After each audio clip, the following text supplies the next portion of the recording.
Midnight. The kind of hour that strips honesty out of people.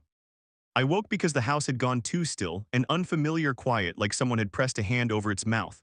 Then I heard it, my husband's voice, soft, careful, threaded with a tone I didn't recognize. No, she doesn't know. A whisper. A promise. Not meant for me. I didn't move, didn't breathe. I only listened as the floorboards murmured under his packing as a second voice, faint, distorted, responded through the phone. I couldn't make out the words, only the urgency, the secrecy. Then a silence so sharp it felt aimed at me. I closed my eyes, let my breathing fall into the rhythm of sleep. Footsteps approached the bedroom door, paused, hovered. I waited. He slipped back into bed seconds later. Warm, too warm, heart racing beneath the skin he pressed against my back. He thought I was asleep. He thought silence was safety. But in that hush, something inside me shifted. A hairline cracked. Thin, precise. The kind that never closes again. I knew then not the truth, not yet, but the shape of it. The outline of something wrong, something deliberate, something meant to stay hidden. And the worst part, I didn't feel fear. I felt clarity. Cold, clean, quiet. A decision forming before I could name it. Tomorrow I would start watching. He acted normal at breakfast, too normal, the kind of performance given by a man who thinks he still has the audience under control. He smiled, asked about my meetings, touched my wrist like he used to. I mirrored every gesture, every breath, but underneath I replayed his midnight whisper, the way guilt had coated his voice like frost. I didn't jump to conclusions, not yet. I cataloged details, the new password on his phone, the late-night work calls, the way he flinched when I walked into a room unannounced.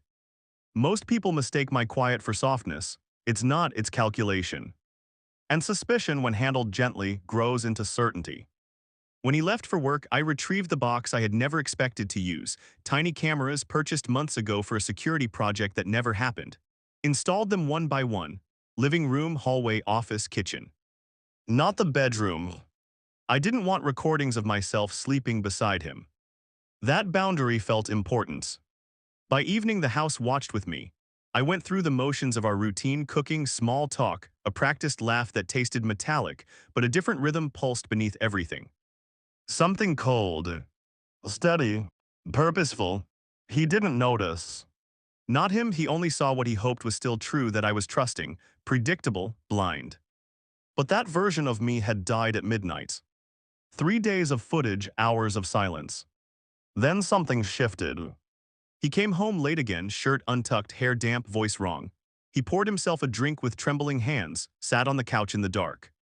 Waited. At 12:17 a.m., his phone lit up. A video call. Unknown contact. I did it, he whispered. Cameras in the vent, she'll never see it. My stomach locked. Not cheating. Not an affair. Surveillance. Of me. He angled his phone toward the hallway, toward a tiny black lens I hadn't installed. I watched myself on his screen, crossing the hallway hours earlier, oblivious.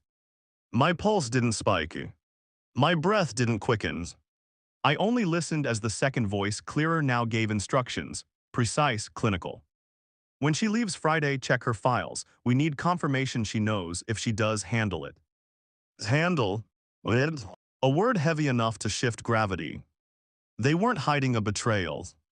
They were planning a removal. I pressed pause, stared at the frozen frame of my husband conspiring against me, the man who once held my shaking hands during thunderstorms, now plotting the storm himself. Inside, something settled. A quiet resolve. I wasn't prey. Not now. Not ever again. Friday arrived. I left home at 8 a.m. as usual, turned the corner, parked, walked back. At 8:22, he entered my office with gloves and a small black USB drive. I filmed him with my own camera, documented every second.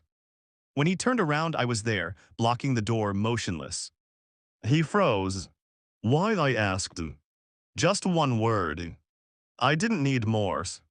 His face fractured, fear first, then guilt, then something uglier, recognition that I already knew. She said you were. The truth spilled out in pieces. Desperation. A woman he owed something to, something dangerous. A plan to make me disappear so my assets would transfer to him quietly. I listened silent. Composed. He sobbed. I didn't. I handed him the folder. Screenshots, videos, bank transfers, everything. His breath stuttered as he realized the trap had always been his, not mine. I sent copies to the police, I said, and to your partner. He collapsed into a chair, face hollowing as the world he tried to build on my bones crumbled around him. What do I do? He whispered. I opened the doors, gestured to the empty hallway. Confess, I said, or run, either way you're done. No shouting, no vengeance in flames. Just the precision of truth, placed like a blade exactly where it would cut deepest. He didn't follow me as I left. I drove until the city vanished in the rearview mirror, the sky widening, the air sharpening.